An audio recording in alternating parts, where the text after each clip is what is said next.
Good evening. Welcome to the latest Life from Basketball Boxing. Joined by regulars. Håkan, how are you, pal? I'm all good, thank you. How's the weather over there, pal? I know you're up in Doncaster, aren't you? Yeah, it's been pretty cold today, but it will be better tomorrow, I think. Well, let's hope it's good for the weekend, mate, seeing as though you're outside. Yeah. Daz Metcalf, coach to the soon-to-be IBO champion of the world. How are you, mate? No pressure. All right, mate. Good, thank you. Good. And Sean, all the way down in sunny Brighton. How are you, mate? Yeah, very good, thanks. How is everyone? Good, Sean. Tart. Good. Right, I'm lads. good, Sean. Right, lads. Got a bit of a mixed bag this week. Obviously, with Håkan being over in good old Donny, we're going to talk about the Terri Harper card, GBM show. We'll start with that. Then we're going to move on to the Glasgow Hydro, SSC Hydro, Queensberry card with our very own Ekow Essuman stepping up the levels against Josh Taylor. And then we're going to move on to something that has blown up in the last few months. And that's the fact that Most Valuable Promotions, headed by Jake Paul, my favourite person in the world, is basically cleaning up the world of female boxing. And we'll talk about that in great detail a bit later on. So let's crack straight on then, boys, with the GBM show at the Key Promoter Stadium in Doncaster. I think, if I'm not mistaken, this is one of the first times, perhaps the second time in history, there's been a fight card. You might know, Daz, over in Doncaster. I think there's been one more. Did Gav McDonald fight there? It was one 13 years ago at the stadium. Gav McDonald wants it. Yeah. Yeah. Wait, Jamie or Gav? Jamie McDonald. One of them, I'm sure it was. Jason Cunningham was on the card. Yeah. Right. So this is a big deal for Terri Harper. She's a massive fan of the club. She's obviously her hometown. There's a number of fighters, local fighters, on this card as well, which I think is great. It's great that they've shown local talent. We're going to pick 3 of the main fights. Bit of a shame that one of the main fights in the cards fell through. Tyson Gallagher, Ebony Jones, that's off now. That's disappointing, but let's go straight in with the headliner.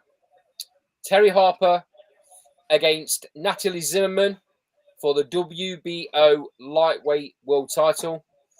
Håkan, I know you're a massive fan of Terri Harper. You get on with the team. I think you might have bought your tickets from her. Break down this fight for me, mate. How do you think it goes? I think this fight is a perfect fight for Terri on a homecoming. There's a level between the fighters here, so I can't see anything.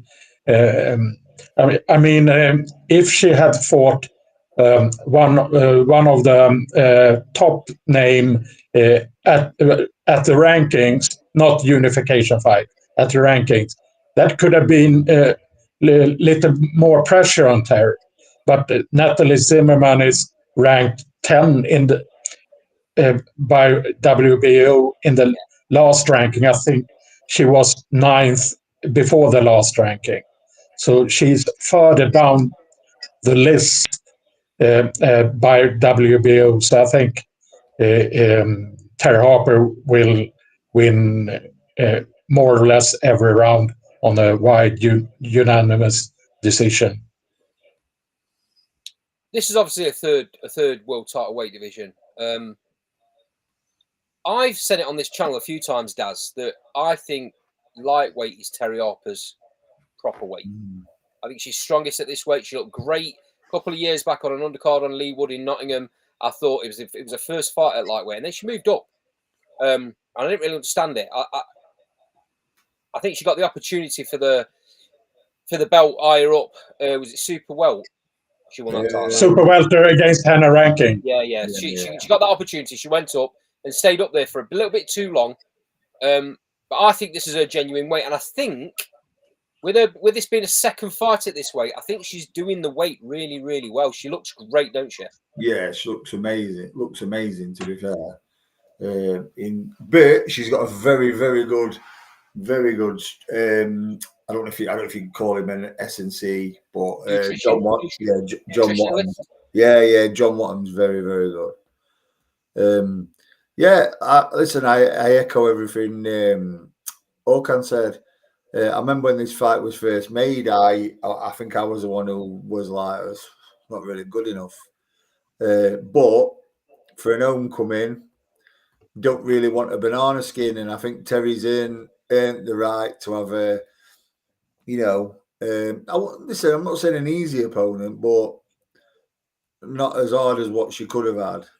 Them fights will come. So this is about Terry.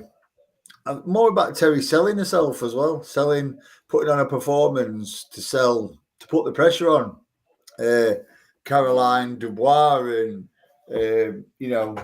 everything else like that.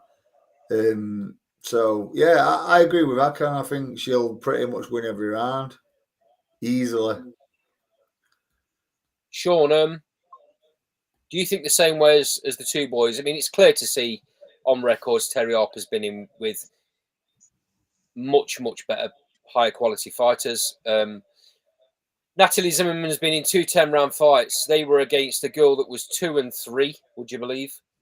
And a girl that was 16-17. 16 wins, 17 losses. Probably tells you where she's currently at. She won those 2 fights, but yeah, she's not been in with anywhere near the level of Terri Harper, has she? No, and as the guys already said, I think the fight will go the same way. I think Harper will win wide on points. I think it's her first fight since beating Rhiannon Dixon, isn't it? So it'd be interesting to see. Yeah, it'd be interesting to see how she gets on.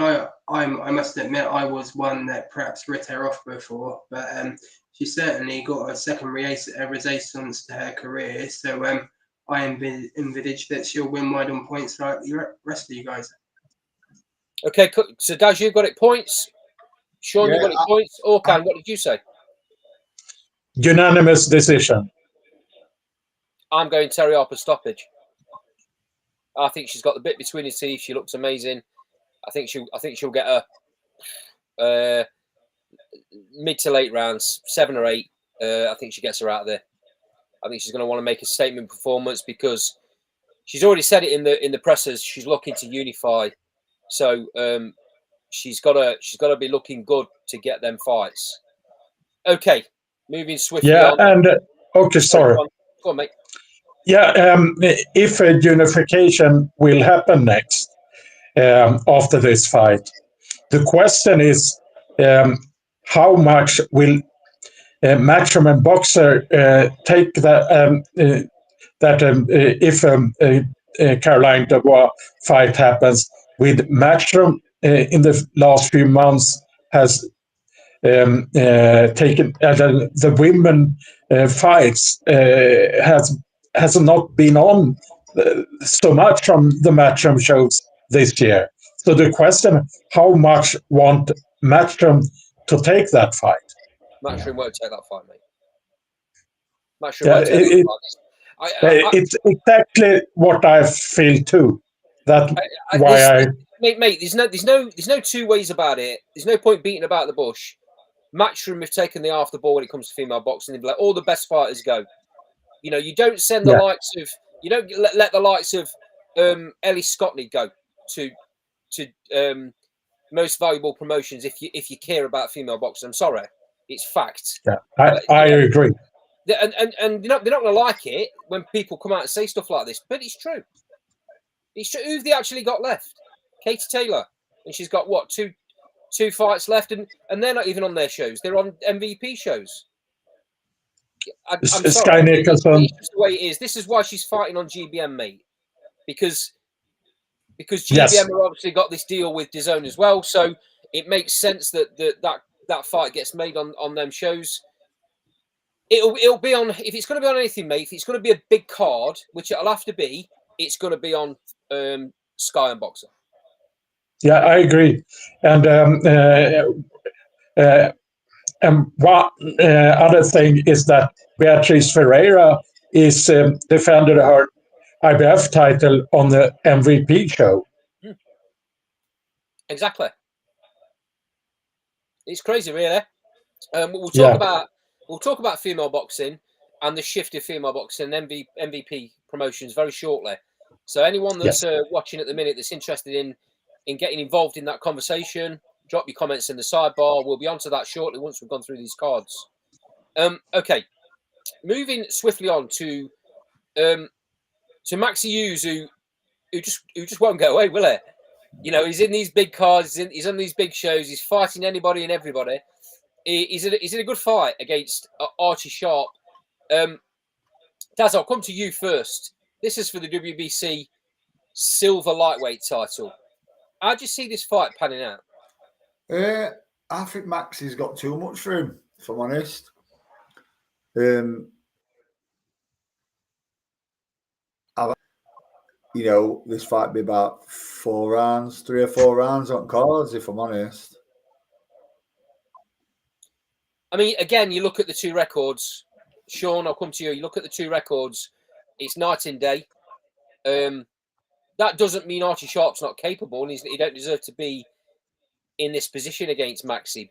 But he's not been at that level, has he? No, I mean, I must admit, I was quite impressed with Archie Sharp. I think he used to be signed to Frank, didn't he? And he used to be quite on quite a lot of the Southern shows quite early on. I think not before the bell. And at one point, I thought he was, well, he still might, but he looked like he was going to do something quite memorable in boxing. I think this fight is really intriguing. I've enjoyed watching the build-up of the two of them on social media. It's them put a bit of needle in the fight. I think it's going to be quite close, to be fair. I think it's going to be a round or two either way, but I agree with Daz. I think Maxi will just nick it on points. Hawkan, coming to you, mate. Like Sean's just said, Archie Sharp looked like he was going places. He took that loss to Ryan Garner and things changed a little bit. It's amazing how your stock can either go up or drop with fights like that. Looks as though he's not got the rub of the green. So he's on this fight, but a win here puts him right back in the mix, doesn't it?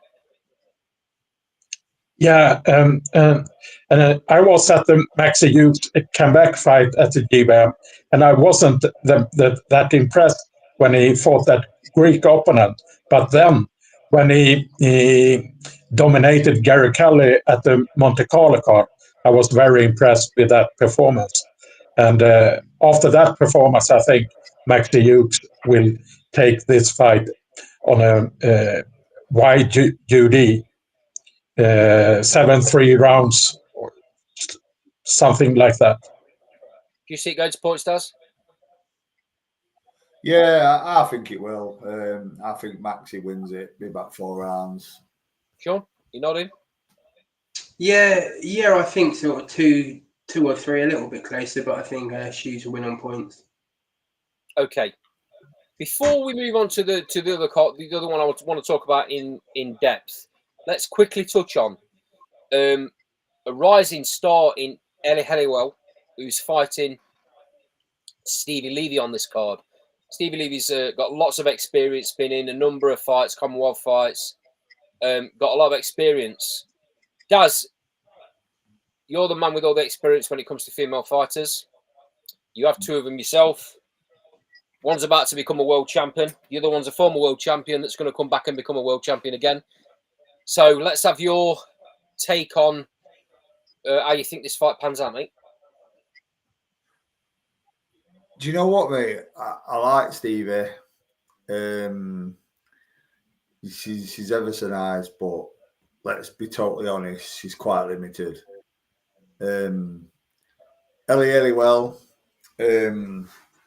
very, very skillful, and under Jason Cunningham, she's just gone up levels. She boxed Amy Greetrex from our gym, and yeah, I mean, I think she landed almost everything she threw. She just looked really good. She stopped Amy as well, which didn't happen very often at that time. Yeah, she was just proper on the ball. Looked very, very good. She had a fight since then. Yeah, admittedly, she didn't look, great, but I think this occasion she'll rise to it. And I think just her boxing skills will get her through it. I think Stevie will just be walking onto that jab all night, if I'm honest. I think Ellie's just got too much of a skill set. Has Stevie got to get in there and try and rough her up? She's got to try, mate, but Ellie's massive. Yeah, she is, yeah. She's absolutely massive. And get up close to her. Listen, Jason Cunningham will have been, working on stuff, whereas if Stevie got up close, she'll be able to handle herself. But listen, like I said, I like Stevie, but she's not exactly elusive, is she? So I just think it's going to be a bit of a painful night for Stevie, to be fair. Sean, how do you see it? Yeah, I agree with Dan. So I've got to be honest. I don't know too much about either of these fighters. I've heard of Stevie Levy, but that's mainly through Dave Allen, to be honest. But I would agree with Daz's expertise on that one. Not too much for me to add, unfortunately. Stevie Levy is an absolutely lovely girl. I've had the pleasure of talking to her a few times. I've had the pleasure of interviewing her 3 times. Absolutely balmy, but she's a lovely girl. And I wish her all the best in boxing. I kind of see it the way Daz sees it. It's undeniable how skillful Ellie is. So it's going to be a tough night's work for Stevie, in my opinion. Håkan? Yeah, I agree with that. I had a chat with Ellie and with Jason at the after the presser last night, and for me, it looks like they are very confident in this fight, and I think Ellie could take the win, but I think it will go to point. Okay. So UD win for Ellie. All right then, mate. Last one on this card then, before we move on to the Scottish card. And that's Reese Mould. This is a really good fight, I think. Reese Mould against Lewis Sylvester. Lewis Sylvester. Håkan, I'll start with you. Reese is never in a dual fight. You know what you're going to get with him. Yeah. So let's break this down. I just think Reese Mould fares in this. Honestly, I'm very unsure about my prediction for this fight. It's a 50-50 fight for me. And Reese Mould has a couple of losses recently before his last fight, I think. And I was at the GBM when he was knocked out in the first round. Yeah. So I'm not that confident in Reese Mould going into this fight. So if you had asked me for 3-4 months ago, I would have gone Reese Mould UD. But now I think Lewis Sylvester can take the fight on a close majority or split decision. Guys, not many people predicted that first round KO for Reese last couple of fights out. I think you did, but not many people did. No, I don't think I did say that. I think I said anyway that if Ryan's got anything left, it could be and Ryan can punch. So yeah, I mean, I'd like to have been able to predict a first round stoppage, but yeah, I did say Ryan obviously is dangerous. It a case of what Reese has got left in this? Yeah, I mean, Lewis is a good boxer. Lewis is a good, tidy boxer. and he's lost to Sam Noakes, which is no shame at all. I'm leaning towards Louis Sylvester on points, if I'm honest. I think he's the fresher. It's just a case of, can he keep Reese at bay enough throughout the fight? Listen, I'm gonna back the younger one, and I'm gonna say that Lewis is gonna take the win on points. Okay. Sean, how you seen it? I think it's a really intriguing fight. As you said, Andy, Reece Moll's never in a dull fight, and you never really know what Reece Moll's going to turn up. He can either get knocked out in the first round, or equally, he can put his shots together, even though he's not a big puncher, and get the stoppage himself. But I think, as you guys were saying, it's going to be all about what he's got left in the tank. He's headlining in his hometown or his home sort of county, so it should give him an extra spring in his step, and I think he'll win on points. Okay. Well, Håkan, enjoy the show, enjoy the card. Thank you. Let's fingers crossed it's good weather for you. I'm guessing you've got. Thank you for that. I'm guessing you've got ringside tickets. You always do when you're watching Terri Harper. So, I have a front row ringside for the first time in the UK. There we go. So let's hope it's good weather. Otherwise, you're going to get absolutely drenched, and nobody wants to see that. Thank you. Let's move swiftly on then, boys, to the SSE Hydro in Glasgow, where Nottingham's very own engine, Ekow Essuman, steps up levels. Let's be having this right. Steps up levels against Josh Taylor in Josh Taylor's first fight at welter. So there's a lot of unknowns in this fight, which I think makes it really, really interesting. We don't know what Josh Taylor's got left. We don't know what he's going to be like at welter. Ekow's been... I've spoken to Ekow on a number of occasions over the years, and he's always said he wants to test himself against the best. He wants to test himself against champions. Well, he's got that now.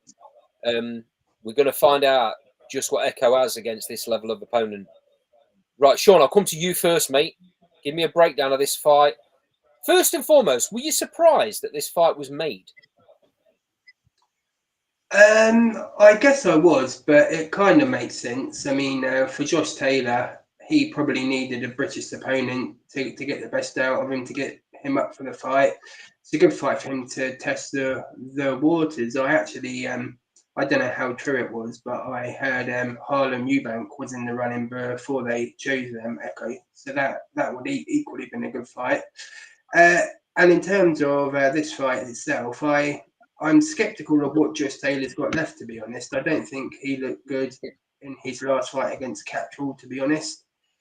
And I don't think he's fought in between, or he may have had one fight. But either way, I think he's coming towards the end of his career.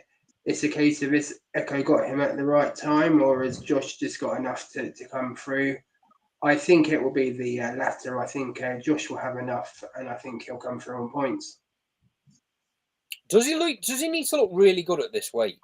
Does he need to impress in this fight to have any chance of mixing it with the upper echelons?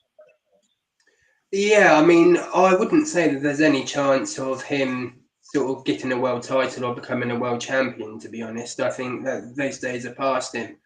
But then again, I mean, the winner of Cattrall, Eubank, could be a big fight again for them. They've obviously won also. It'd be a trilogy if Cattrall was to come through that one. I think that's the sort of level he'll be mixing at, really. As I say, I don't think he's got another run at a world title. He's certainly not going to beat Boots or any of those guys. So I think for him, it's just about big fights where he can cash out, to be honest. Guys, you've talked about fitness in boxers over the years. Ekow Essuman is certainly one that's right up there amongst the fittest in the country. How do you see him matching up? Obviously, he's fought recently. He's fought at British and European level. Josh was world level, elite level, probably at one point in his career. Where do you see him at now? How close is this a matchup? It's closer because I mean, Josh has obviously slipped a little bit for me. But let's be right, Ekow's not the fighter he was a couple of years ago. You know, he's still a very good fighter, but you know, I don't think he's what he was a couple of years ago. But saying that could sort of level the playing field. You know, at the best, you pick Josh Taylor all day long, but he's going to be under a pressure that I don't think he's felt for a while in that ring, because Ekow's not going to leave him alone. See, that's the interesting thing for me. I think Josh Taylor fights in bursts now. He's not the Tartan warrior that he once was, that can stand and punch all night long. Ekow's going to make him fight 3 minutes every round. That's going to be the interesting thing for me. I think that could be a leveler in the fight. For how long Ekow can keep that up, because the way I see it is this: Ekow's got to put the pressure on. He's going to get hit a lot coming forward, putting that pressure on. If Josh has anything left, if he's any sort of the fighter that he was, then Ekow's got to take a lot to get into them positions to put the pressure on. Håkan, what's your take?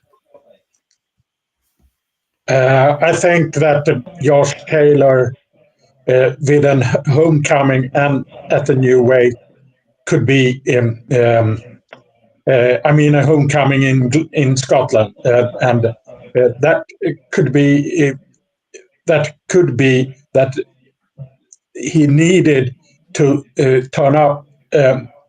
If the fight had been in Nottingham, maybe Ekow Essuman could have shocked, maybe not shocked, but could take the fight. But now I think Josh Taylor take this fight really serious and will take the win, but it will be fairly close, I think. Okay, give me your fight prediction then. Josh Taylor, UD. Sean, how do you see it? Yeah, I think Taylor will win by 2 or 3 rounds. I think it's got the ability to become close, especially if it goes to the rounds. And as you say, with him having to work for every minute of every round, that could tighten things up. Yeah. But I think ultimately experience and ring craft will see Taylor through. Obviously, Ekow being a local boy and a really top fella, by the way, lads. A really top fella. My heart's obviously with Ekow. But my brain and thinking about what levels these guys have fought at in the past, I have to edge Josh Taylor. He's not going to have it all his own way, though. Let's put it like that. And if he's not on his game, if he's not fit, because he's not having to make the weight the way he had to make the weight last time, if he's not worked on his cardio as much, we might see him struggle down the line. I think he just scrapes a points win, though. Does? Yeah, could be a little bit of a controversial one as well. But I think Josh will come through it. To be fair, okay. Let's do these two fairly quickly then. Nathaniel Collins versus Lee McGregor. This is for the WBC silver featherweight title. Nathaniel's currently undefeated, 16-0. And Lee McGregor's got that one loss on his record, 15-1-1. Daz, start with you. Yeah, good fight. Very good fight. I like Lee McGregor. I think he's a very, very good fighter. I'm going to go Lee McGregor in this on points. Okay. Sean, I'll come to you next, mate. Yeah, I agree. I really like Lee McGregor as well. I think he'll also win on points. Håkan? I'm going Collins on a very close points decision. Split decision majority. I think it's going to be a very close fight. if McGregor's anything near his best, then I think he wins convincingly. But he has to be at his very best for that to happen. I'm going with McGregor. Okay, last one I want to cover is the coming of the next massive hope in heavyweight boxing in Moses Atalma. Currently 11-0 with 9 knockouts. He's going in against what looks like a big punching American in Mike Balogun, who's 21-1 with 16 KOs. But if you look at who he's got on his record, I mean, I'm not a big on knowledge of fighters from the States, but they don't look like they've got great records, let's say. So, Orkan, is this an early night's work? Is this 10 rounder, by the way? Is this an early night's work for Moses? Yeah, it is. I think Moses Atalma stopped him inside 3-4 rounds. Sean? Yes, I agree. I think he will as well. It's a bit of a disappointing opponent for me. I would have rather seen him fall maybe a British guy at the sort of British level. Although he's above it, it'll be a better opponent than this. But I agree. I think he'll win in a couple of rounds. Daz, we spoke about this earlier on today, and you voiced your disappointment in the opponent, and we spoke about that. I think Sean just said it. Moses needs to be fighting for the British title. He's probably already passed it, but I think that's his starting point. That's his yardstick. Let's say. Let's see how quickly he gets with a British level fighter. Yeah, I mean, I'd like to see Moses get British title, defend it, and keep the belt because he'll have that forever. But yeah, listen, this fight for me, if Balogun is the belt for the third, I'll be very surprised. Because of his record and the confidence that American fighters come with, Daz, does he just come out swinging hoping to land? Possibly, but he ends up flat on his back if he does that. Yeah. Okay. Right, boys. Moving swiftly on. We were going to do this as a separate show, but we're not going to do that. We're going to jump straight in. This is the massive news in boxing, in my opinion. It's something that has kind of gone under the radar a little bit, apart from fight fans of female boxing, and that is the fact that Jake Paul and Most Valuable Promotions are clearing up the female world of boxing. They're taking all the best fighters. They're going to be paying them massive money. And if you look at the card that's already out there, the one that's on July the 11th at Madison Square Garden, it's got 6 world title fights. 3 of them are undisputed. The other 3 are unifications. It's absolutely huge. I'm gonna go out as far as to say it's the most stacked female card in boxing history. We all know I've had loads to say about Jake Paul in the past. It's a running joke on this show. Cole tries to dig it in all the time, but I've also said in the past that I have nothing but respect for Jake Paul as a promoter. I wish he'd stick to that because this shows what he's capable of. He's very serious when it comes to female fighters, and he's going to pay them right. Am I right in thinking Amanda Serrano is the biggest paid female fighter in the world? Yeah, possibly. She's obviously got this fight with Katie Taylor, the trilogy, and it's going to be another brilliant fight like the other 2 were. I'm absolutely sure. But if you look at who else is on this roster now, let me just run through a few names, and I'll get your guys' opinions on a few things. He's signed Chantelle Cameron, Dina Thorslund, Ellie Scottner, Savannah Marshall, Shadesha Green, Alycia Baumgardner, Sharetta Metcalf, and obviously he's got Amanda Serrano, and that's to name a few. There's loads more in there, and dare I say there's going to be more to come. and maybe the biggest one of the lot is still to come. But we're going to see, aren't we? We're going to find out what's going to happen in the future. But it's massive. Orkan, I know you're a massive fan of Dina.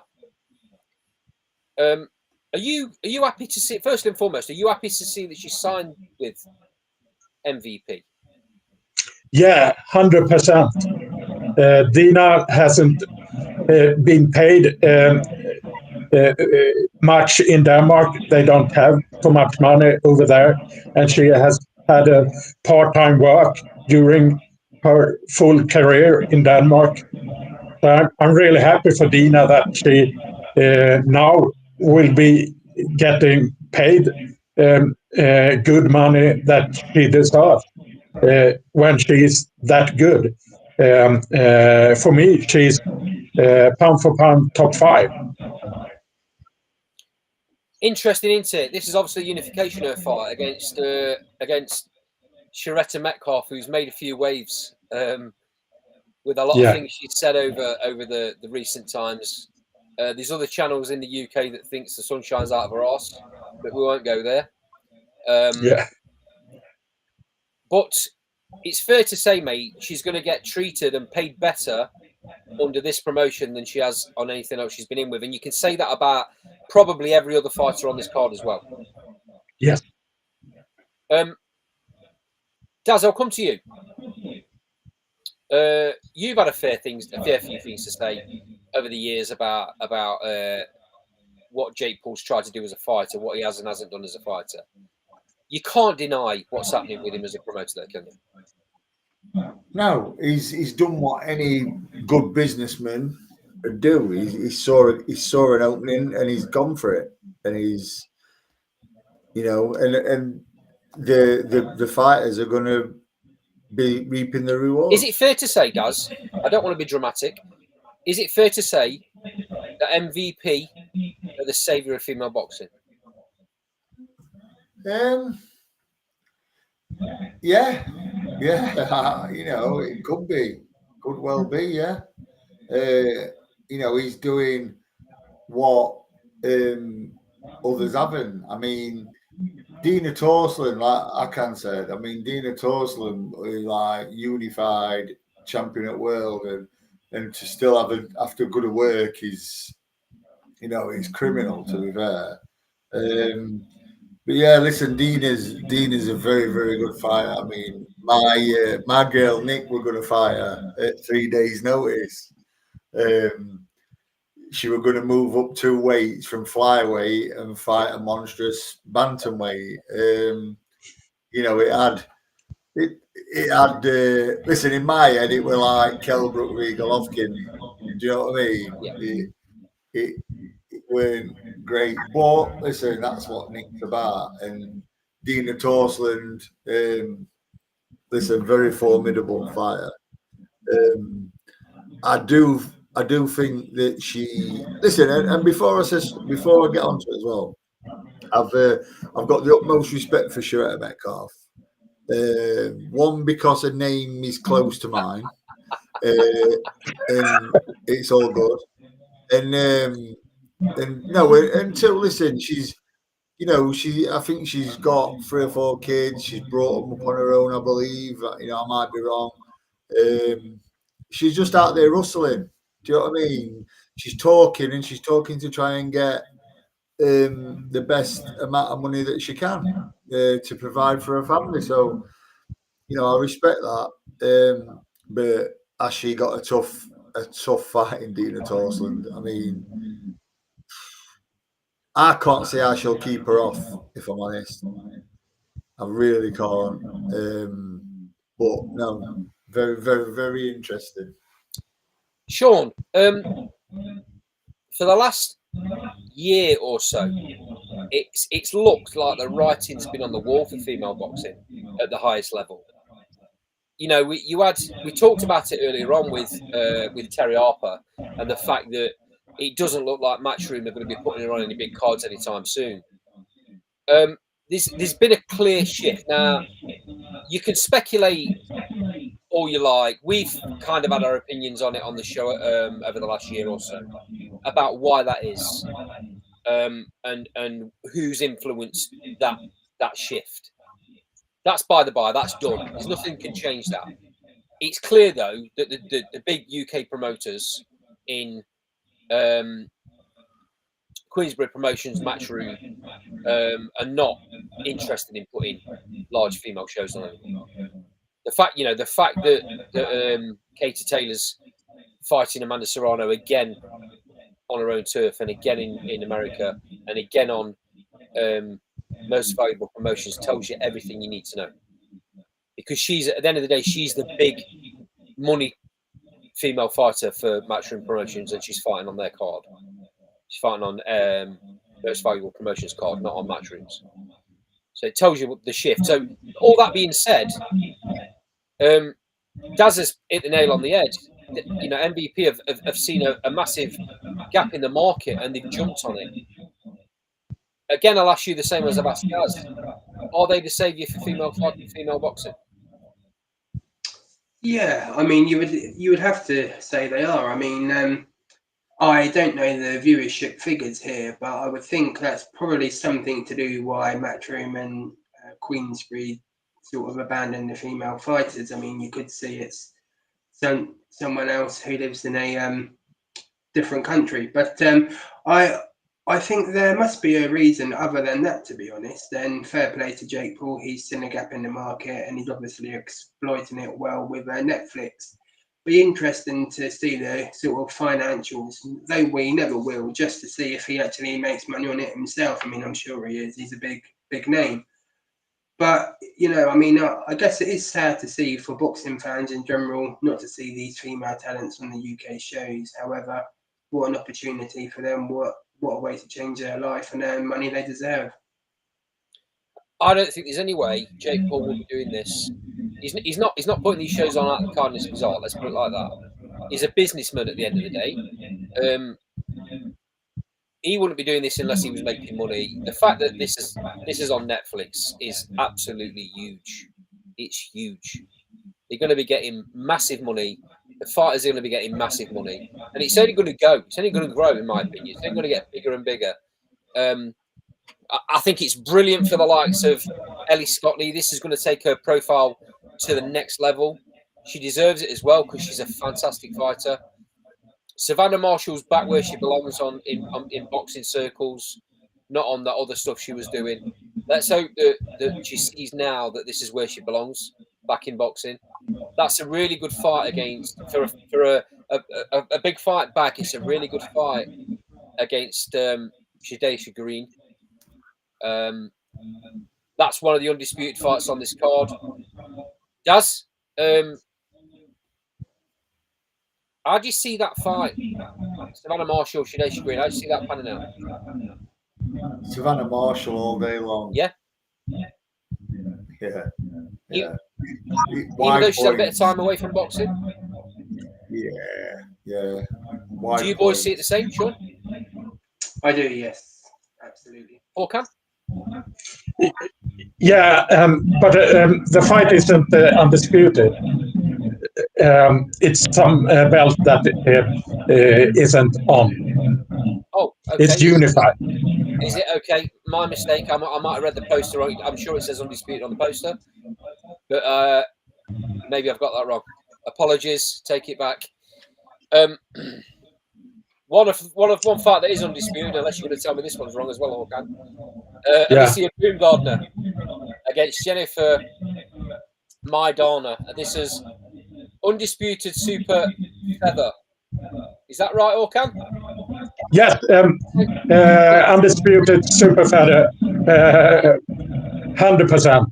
Okay, seeing as though you're the leading light when it comes to telling me what I'm doing right and wrong, I'll come to you first, mate. How does that one pan out? I think Alycia Baumgardner will dominate every round and win easy win a very wide unanimous decision. Yes. I don't think Miranda is near Va's level. Yes. Yeah, I agree with Orkan, mate. I agree with Orkan. He's got that pretty much spot on. Baumgardner could even stop a late. Sean? Yeah, I agree. I think Baumgardner is a supreme talent, and I think she'll show off her skill sets and potentially get a late stoppage, as Daz just said. Okay. What I think is interesting in some of these fights is I think it's more this card for some of these fights is more a case of showcasing these new girls on this platform. More than them being perfect matchups. They're not bad matchups, but they're not perfect matchups. And I think Ellie Scott is case in point. Ellie's fighting Yamila Melado, I think you pronounce it. Again, that's a unification, super bantamweight. Gaz, I'll come to you first. One-way traffic.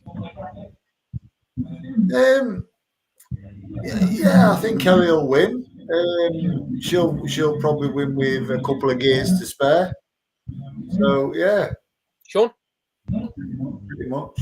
Yeah, I think Ellie will win. I mean, I know sort of Daz has had his view on Sky Nicholson before. He thinks she's quite boring at times. I think I get the same feeling for Ellie Scotney, to be honest. There's no doubt she's got the talent, but I think she holds herself back sometimes, and I think she can sort of go through those levels a bit quicker and show us more what she has to offer. interesting that. Okay. I think this will be a very good fight, but I think Ellie Scotney will take it, but I think it will be close. Okay. And just to go back to Super Middle, Cruz Destan is fighting on Talita show for the WBC title at Super Middle. Okay, that's interesting. That's interesting. Another UK fighter making a debut on MVP Promotions is Chantelle Cameron. She's the latest one to sign. She's in a WBC interim super lightweight title fight against Jessica Camara. Chantelle's not Gaz. I don't think I'm being disrespectful here by saying Chantelle's not looked great the last two times she's fought. No, she's actually changed trainers now as well. She's gone to Stephen Smith Swifter.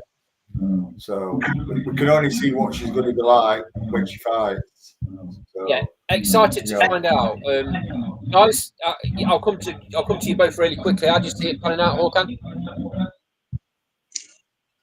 I think Chantelle will dominate and win on a very wide duty. Jessica Camara isn't on that level. She fought Caroline Dubois, and it was a technical decision, but she Caroline dominated her.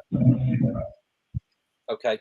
And Sean, let's get your opinion on it, mate. Yeah, I think Chantelle Cameron will win. I just think she needs consistency. I mean, it's the second or third time she's trained trainers in quite relative short time. Obviously, it didn't work out with Frank as her promoter. She had one fight with him. So I think she needs a consistent run of fights, and hopefully we can see her back to her best. And I think she'll win this one on points. Okay. Very quickly, let's talk about the trilogy. Katie Taylor, Amanda Serrano. We've seen the first two fights were epic. I don't see this going any other way than being absolutely epic again. Do we get a different result? Because the first two fights were crazy, right? I personally think Amanda Serrano won the first one. That's disputable. I think Katie Taylor won the second one. I think that was fairly clear to see. But Daz? I can't see any other result. I just think it's the only certainty is it's going to be an absolute barnstormer again. But yeah, I just think Katie will win again. What does Katie Taylor do after this? Because the only fight that makes any sense, and seen as though, I mean, MVP aren't signing Chantelle Cameron to sit in the sidelines. And they're not giving up. They're not giving Listen, WBC. Listen, they can make Taylor Cameron 3 and pay them both Of course a they hell of a lot of can, money. which is what I was getting at. This is why it's massive. Yeah, this is why it's massive that he's signed these fighters. I mean, you know, you've got the fighters he's signed, such as Scottney, Thorslund, Metcalf. They're all around the same weight. You know what I mean? Fights can be made, and it's just good. It's just good for film. It's good for these fighters. They're going to get paid a hell of a lot of money. I mean, you can even. But I can't see anything other than Katie Taylor winning again. No, I mean, could you see Baumgardner moving up? Yeah, Baumgardner could move up to lightweight all day long. There's massive, isn't it? There's some massive fights available. I mean, you could even see Baumgardner against Serrano. Serrano could come down to lightweight quite easily. Maybe so. Some just huge fights. Yeah. Sean, do you see Taylor Serrano going the same way as last time? Yeah, I do, and I think it'll be more clear for Taylor as well. I think they speak in boxing about fighters downloading information. I think they spoke about Golovkin done that quite well. I think Katie Taylor's the same, really. She's obviously shared the ring with her twice before. I think she's got her number, and I think she'll win by unanimous decision. Orkan? I agree with Daz and Sean. I think the fight, I was at the first fight, and with the fight in New York, it's easier for the Irish than I think flights could be a little bit more cheaper than it was to go to Dallas for the second fight. I think it will be loads of Irish who's flying over for the fight, and it will be like the first fight, that it will be more or less could be more fans for Katie Taylor at the venue, like it was for the first fight. I think that first fight, the arena was pretty split. Yeah, I was there, and I heard it was about 5K Irish who was at the first fight, and it was a load of Puerto Ricans too. But for me, it was more, the Irish fans is much more fanatic than the Puerto Rican fans too. Yeah, so I think the support for Katie Taylor will help her here like in the first fight. That's what I think. Mate, there's no doubt about it. The Irish fans are some of the most raucous fans on the planet. When they're back in any sort of sporting event, football, boxing, when they actually back their own, it's raucous. So I have no doubt. I mean, there's a massive Puerto Rican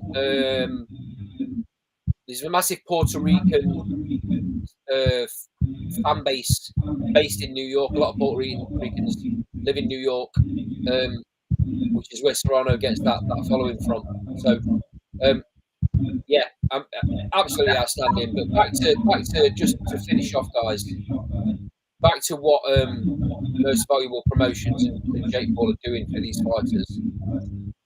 Jake Paul's made it very clear when he's been talking about other things like UFC and the fact that those fighters, that he doesn't like the fact that those fighters don't get paid what they should get paid. He's making sure that these girls are being paid for what they do. It's the most dangerous sport in the world, and it can end. We've seen tragically on numerous occasions. It can end quickly.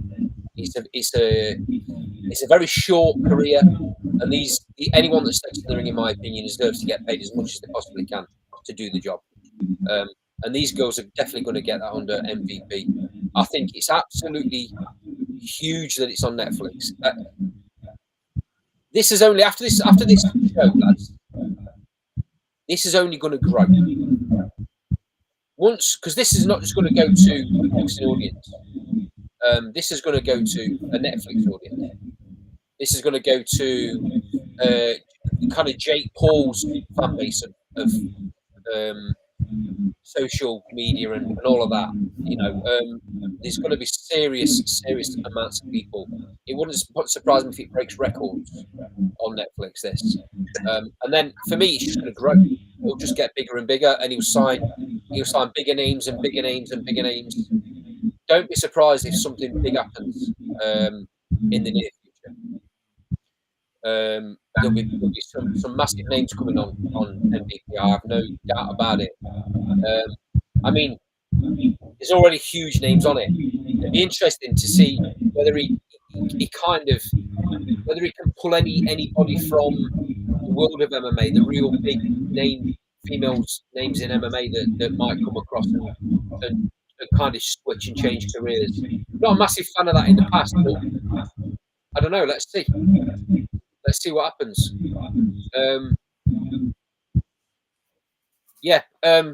As I'll give you the last word on this, mate. I know this is obviously with you coaching female fighters. This has got to be really interesting for you, right? Yeah, it is. It's only good for like Sir Ellie Scottney, Savannah Marshall, all them. They're going to get paid what they're worth. You know, Dina Thorslund, Chantelle Cameron, all of them. They're going to get paid what they're worth, which is good. So, all in all, it's a great thing. Lads. And go on, Håkan. And MVP signed Holly Holm recently too. Right, so that's kind of what I was getting at. I couldn't remember the name of the fighter, so I didn't want to go there. Okay. But yeah, Holly Holm. Obviously, she's got a boxing background. So she's not just an MMA fighter. That one's interesting. She's not the only one that's capable, though. There's lots of strikers in MMA that female strikers that are capable of moving over. So let's watch this space, because this is just the first, in my opinion, of a massive shift. And I don't see any big name female fighters signing in the future to any of the UK promoters in boxing. And I have one concern. With signing too many great fighters, are they going to have a massive card every 4 months to keep them active? To get it on Netflix, if the MVP shows on DAZN, the smaller one with that Beatrice Ferreira is fighting in June, and they can't get those money on those shows. So are they?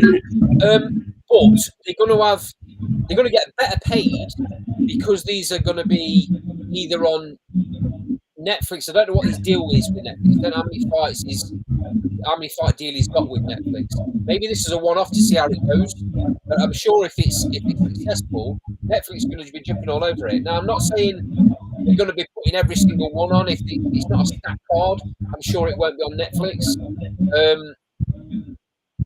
And yes, it's fair to say that you're not going to get the card like this every single time.